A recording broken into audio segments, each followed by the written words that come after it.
This week's Parsha, Pinchas, is one of the few parshas in the Torah that is named after a person, someone central to the Parsha. Who was Pinchas such that he had a Parsha named for him? At the end of last week's Parsha, the Torah tells us about a startling event. Men of Israel started to pursue debauchery with local Midianite women. It got so bad that one leader even brazenly degraded himself before the entrance to the tent of meeting in front of all Israel.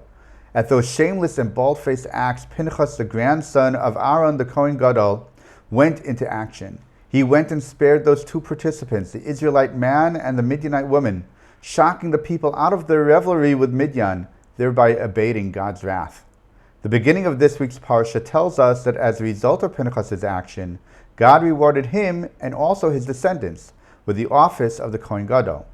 As important and significant as all this is, however, Pinchas is only mentioned at the very onset of and nowhere else in the Parsha. If Pinchas appears only at the beginning of the Parsha, why should the whole Parsha be called by his name? True, Pinchas' actions were quite significant and consequential, but that does not necessarily warrant calling the Parsha by his name. To try to understand why Chazal wanted to call this Parsha after Pinchas, we can ask what impact did his actions have? The first thing to note is that Pinchas took the initiative. One can argue whether he did the right thing or not, and the commentators range the spectrum from calling his actions reprehensible to being quite honorable. Regardless, Pinchas took action when everyone else was frozen, whether in shock or fear to what was happening or what they were witnessing. This was not the first time in the Torah that taking initiative was looked upon favorably by God. For instance, at the Red Sea right before it split, the Egyptians were fast approaching Israel's position. In reaction, different factions of Israel formed and were bickering with each other and with Moshe on how they should respond. Moshe turned to God, who then said to Moshe, "Why do you cry out to me? Speak to the children of Israel and go." So Pinchas' actions demonstrated the importance of taking the initiative.